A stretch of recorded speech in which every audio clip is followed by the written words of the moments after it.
Hello बच्चों, let's have a look at the question over here. यहाँ question दिया गया है define heat capacity and specific heat capacity, give their SI units. यहाँ पे हमें हीट कैपेसिटी और स्पेसिफिक हीट कैपेसिटी की बात करनी है, ठीक है। तो यहाँ पे जो हमारे पास की कॉन्सेप्ट चलेगा वो चलेगा हमारा हीट एनर्जी का, राइट। कॉन्सेप्ट है हीट एनर्जी का। सबसे पहले अगर हम बात करते हैं हमारी हीट कैपेसिटी की, राइट तो हीट कैपेसिटी का यहाँ पे हमारी जो डेफिनेशन है दैट इज कि ये हमारे पास अमाउंट आ जाती है of heat, it is the amount of heat required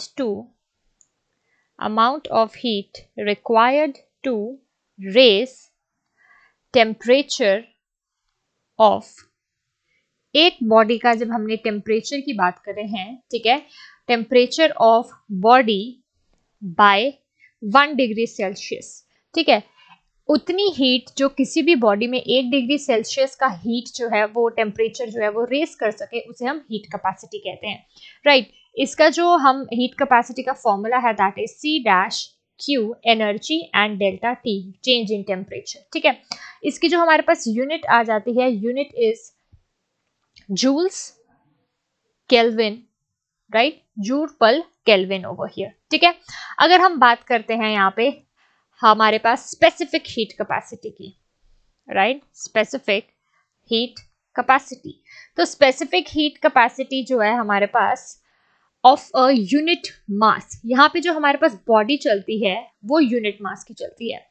तो इसकी डेफिनेशन होगी heat required to raise the temperature of, right.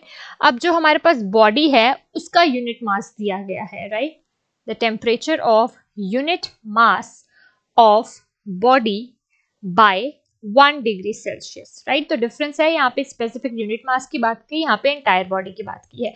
यहाँ पे जो स्पेसिफिक हीट कैपेसिटी हमारे पास डिनोट की जाती है small C Q M delta T, यहाँ पे जो आ जाता है वो मास आ जाता है, राइट। तो अगर हम इसकी एसआई यूनिट की बात करते हैं तो इसकी यूनिट आ जाएगी हमारे पास joule kilogram inverse kelvin inverse. So I hope you understood the question well, thank you.